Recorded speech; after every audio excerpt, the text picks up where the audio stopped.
Welcome to the Dream Big Summit here with Ilona Selke, and today my amazing guest is Birgit Baader. She's an author. She writes about water birthing, dolphins, and today in the interview I will be asking her questions about her new upcoming book, Power Tools for Power Kids.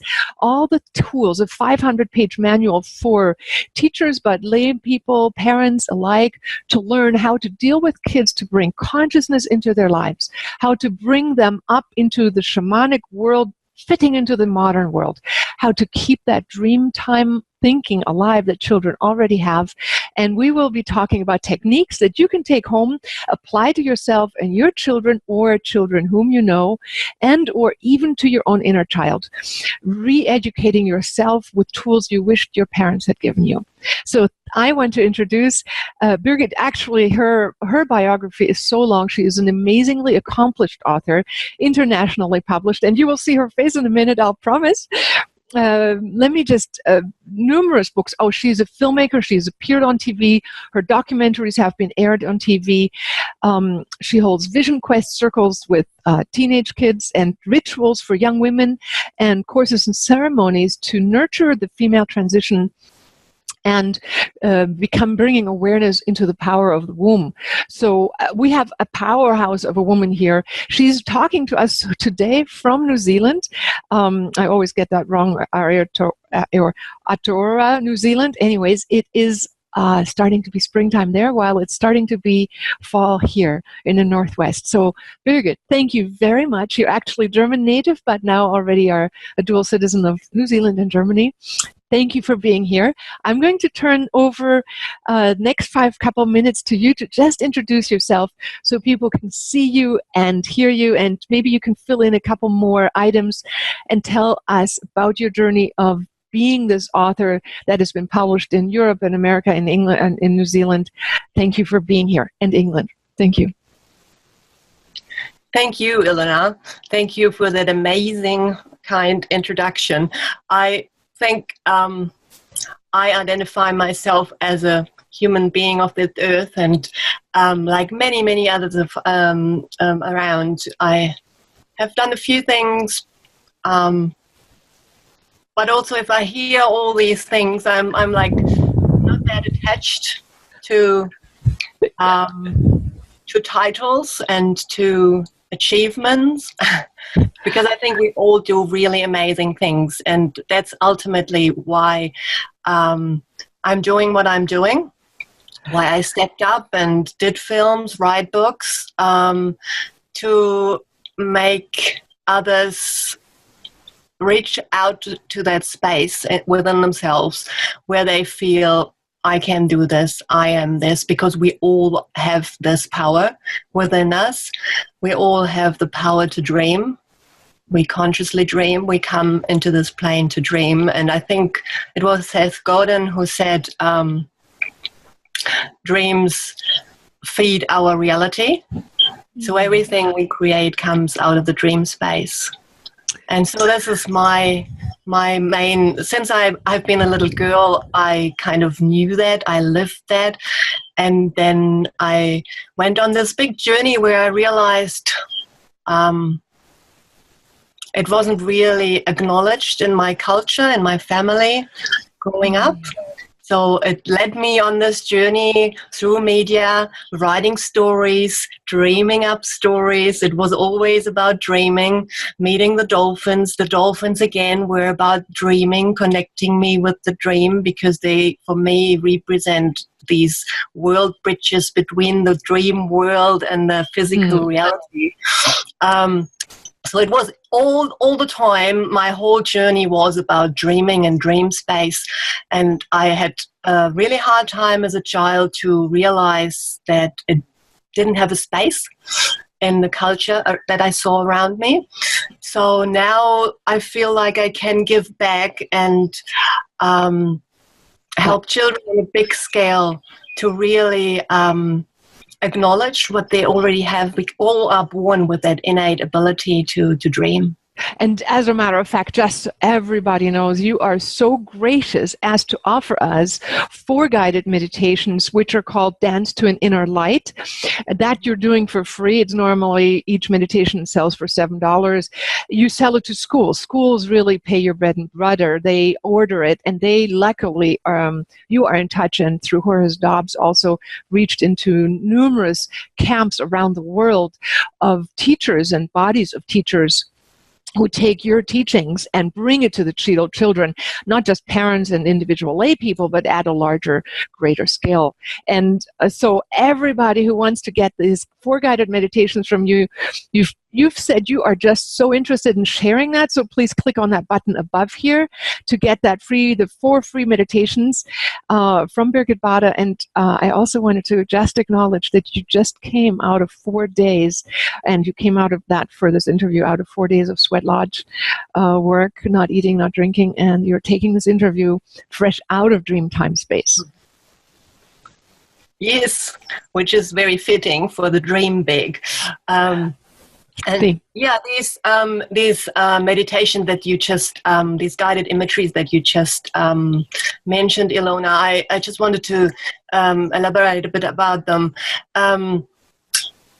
I've worked with children in children's hospitals back, I think, 20 years ago, and also in schools.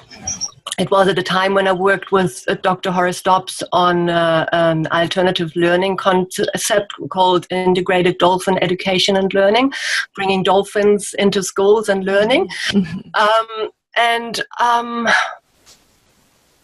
I had already worked with shamanic tools, shamanic journeying at the time, and saw that a lot of children were literally caught up into that system that didn't see them, didn't really give them dream space, or they were caught up, in the case of sick children in a hospital, in a situation where they couldn't go anywhere, and all that people gave them were, I don't know, computer games or movies, in hospital wards, or sometimes, if they were lucky, stories, but most of the time neither the parents nor the nurses had time to sit down and read stories with them.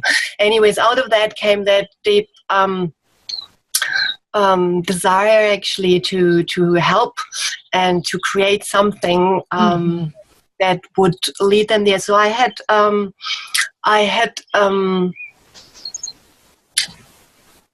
what is it? Actually, I had a dream about these meditations, and I had worked with some guided imageries that I found, and I found them very useful, but at the same time, I was longing for that space, and the dolphins showed me that where you have stillness, where you don't guide the child or the person through the whole way, because they follow the imagery of the journey, which can be very helpful too, but which is what I called open-ended, open imagery, meaning where there's, and I experimented with that and found that the most efficient way to do it was to have a space in between where you guide people into a space within themselves. Then there's stillness, there's nothing, and there's time for their own imagery to arise. And then after a while, take them out again to face their reality.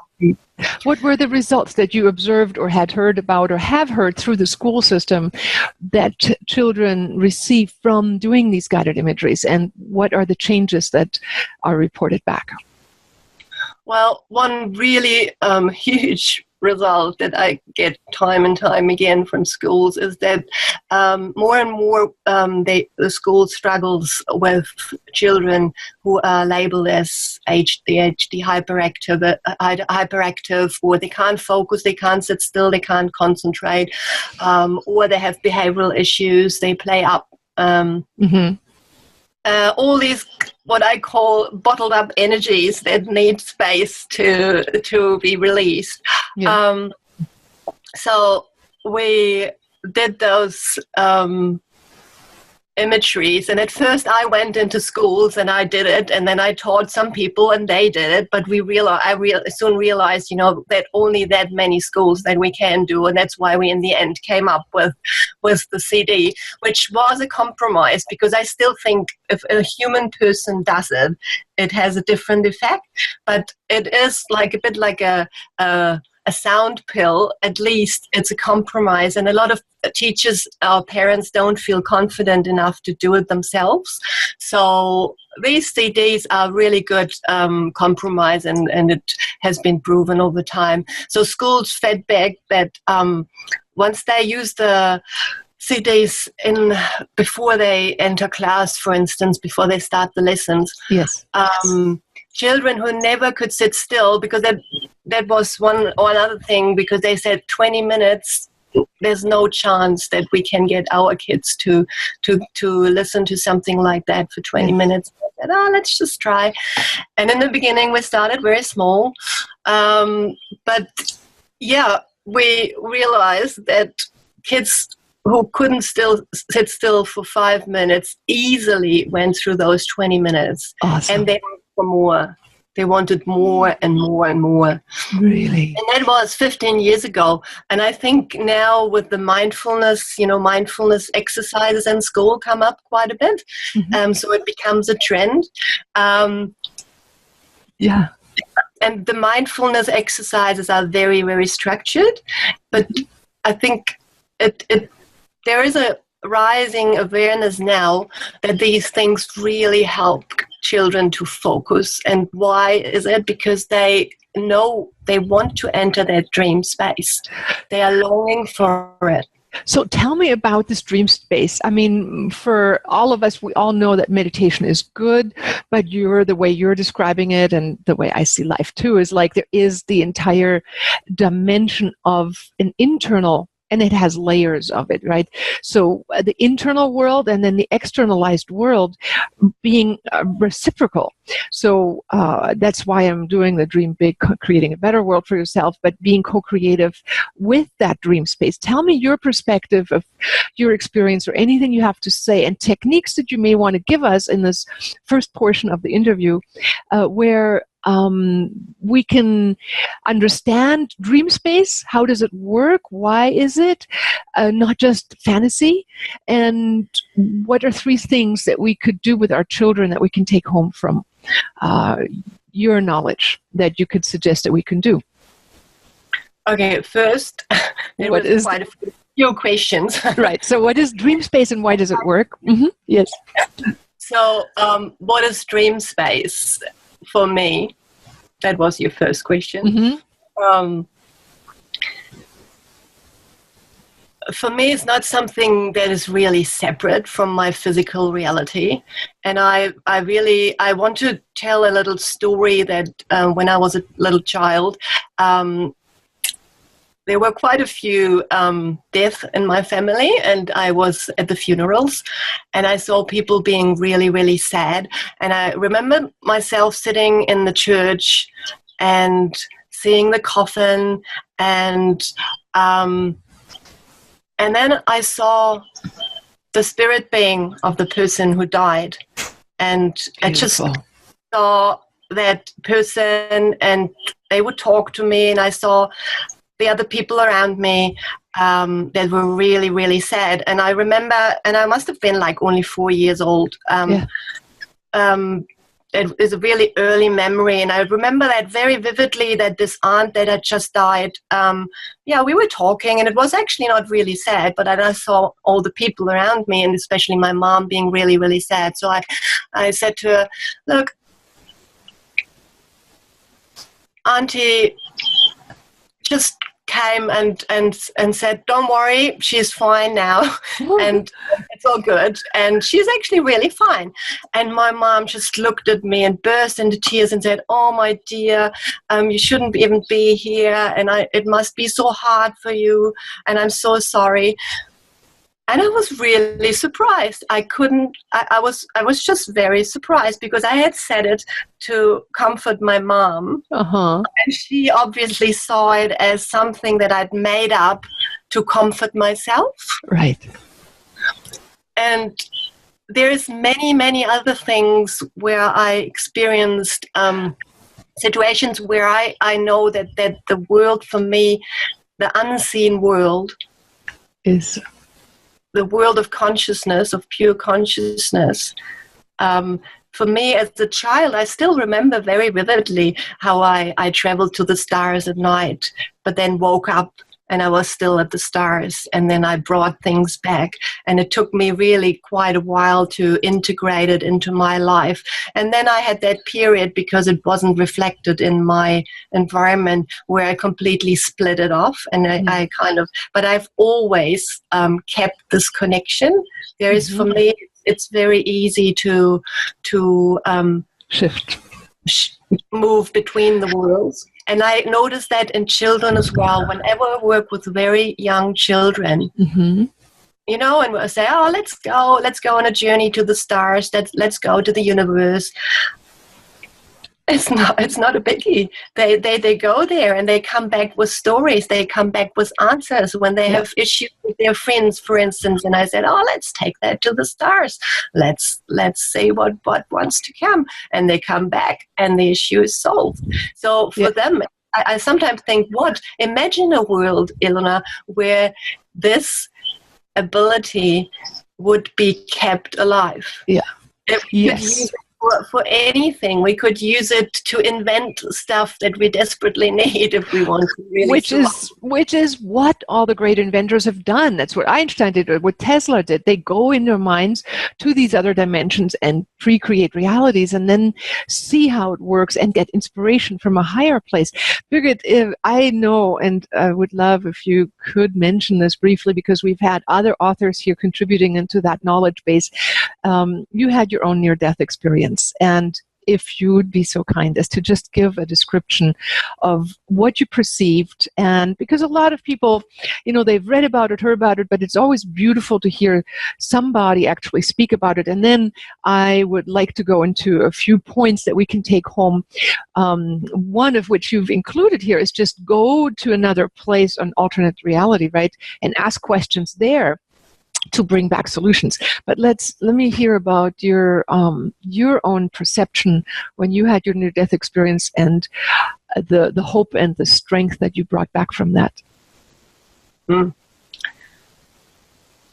Well, when I was 18, I got a flu. I was down for 4 weeks, really sick in bed, had a high fever, and that was diagnosed as such. And I was just sipping the homemade remedies that my mom would bring me. And then one night I walked down to go to the bathroom, and I collapsed. And all I remember is that I saw myself lying there, and it was actually really, you know, I wasn't scared or anything. It was a really curious, I was almost, I still remember that feeling. I was almost laughing because I thought that's ridiculous. I just went to go to the bathroom, and now I'm here and seeing myself. And I was lying on the floor. So for my parents, it was in the middle of the night. It was obviously a very traumatic experience. And my mom was on her own at the time, and she couldn't lift me. And so anyways, fast forward the story, I was transported into a hospital, and luckily a very wise and old doctor there on duty diagnosed it as a heart muscle inflammation, myocarditis. And so I was on intensive for quite a while, and I was out of my body for 4 days. What did you experience during those 4 days? And the interesting thing for me was that it was like an observer. I could observe my body, and it really made me realize what I kind of had known. It was for me a confirmation of what I described before, you know, of that knowledge as a child that I had started doubting. because I hadn't seen it reflected. So my near-death experience confirmed, look, you're right, you are not your body, which is what very strongly my family believes. My father always said, you are your body, and when you die, and that's it. And that's why he was so afraid to die, for instance. And I always thought, that's not true. I told him too, but I was a child, believe me. And so for me, it really confirmed, and I had started doubting myself at that time. And so being 18 and having that experience was a real huge gift, because now I could see myself, observe myself. I could even, I noticed, I know all that they talked about. I saw the grief of my mom, of my boyfriend at the time. Really? It was really, really sad. I heard them talk about what if she doesn't come back, I heard the doctors of saying, chances aren't that good. And so I heard all that, but I didn't have any emotional attachment, or I wasn't worried or sad or any upset about it or so. I felt love and compassion, especially for my mom and my boyfriend too, because I could feel their love, and so I felt really compassion, and but it was a different space than my human space. Okay, it was more detached, more calm. All the options are there. You don't judge. It's not this is good and this is bad, and you should. There's no shoulds, no coulds. Was just it, pure presence. And then that went on, and to be quite honest, I thought, that's a quite nice state to be in. And I didn't think like the way we think now. But then there was this point where I still remember, where it's hard to describe really, but it wasn't a voice, but I had that feeling, you need to make a decision. You did. You can't hang in between. Okay. You can go, meaning you can die go on. in the physical. Right. Or you can go back, but back into the body. It's really hard to describe it with human words, but you can't stay here and just be the observer and enjoy. There's work to be done, dear. Either back upwards and keep growing, or back into the body. So then you obviously chose to come back. Yeah, and there wasn't. It wasn't like, again, there wasn't any good or bad answer, or there wasn't any nudge in one direction. It was just, right, you've seen that for a while now. It's time to make a choice. What made you choose to come back? And what made me choose to come back, I still remember, because it was so tempting. I was very tempted to go, very tempted. And what really made me come back, I saw my mom, and I overheard a conversation her with my boyfriend, and they were both so, I don't know, they were talking about what I could give and things that I had never known that they would appreciate that in myself. And then I remembered that exactly what I had cultivated as a child, that bridging the worlds, that actually that is a quality that I could bring to even one person, and it would make a difference. Okay. And that made me come back. It was more a feeling. It wasn't kind of that clear as I'm expressing it now, but I remember it was a start. It was a seed of, hey, this is something worthwhile, valuable. Yeah. It's something worth for. You don't have to, but it's something definitely worth for. There's many others working on that as well. But if you want, you have a chance, and try and do it. And I, to make that difference. And you have made a difference. I know that we are in this first part of the interview coming already over time, and I would like to take all the questions then into the second half of the interdimensional knowing, what kids have grown and learned, 3 things or more that you want to share with us that we can take home to apply to children and or ourselves.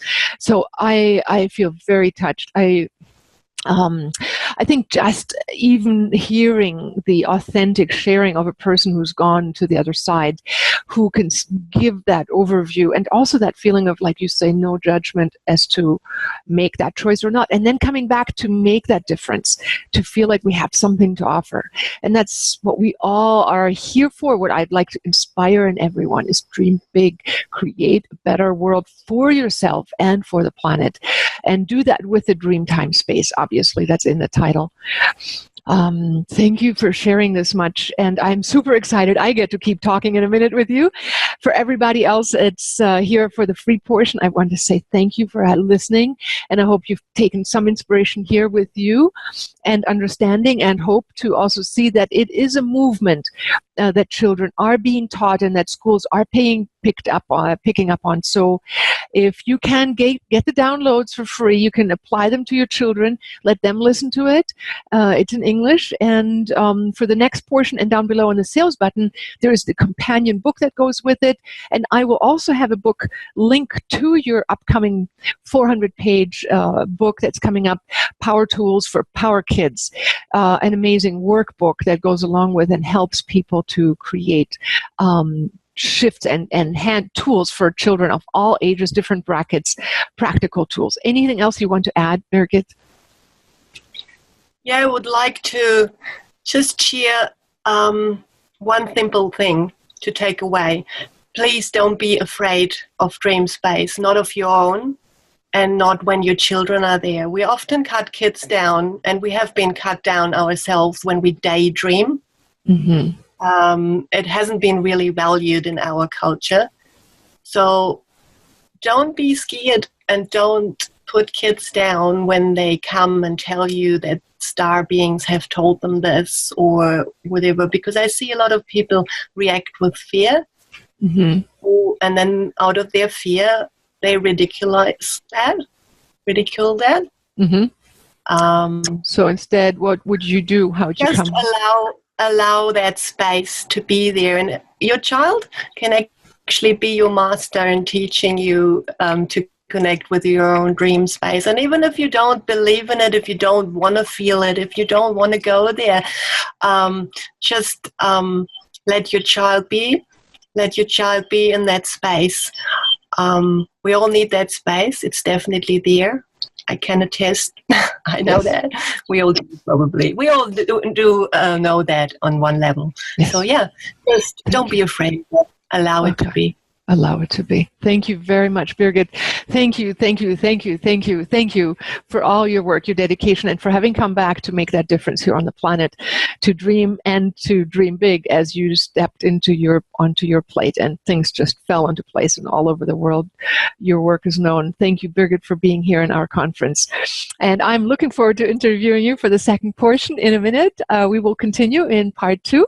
Just below, for all those people that have the all access pass, you'll see us continue this conversation. Thank you so much, Birgit. Namaste. Namaste. Thank you for holding that space, Ilona, for holding that space to dream big. Thank you. Okay, bye-bye. All right. Welcome.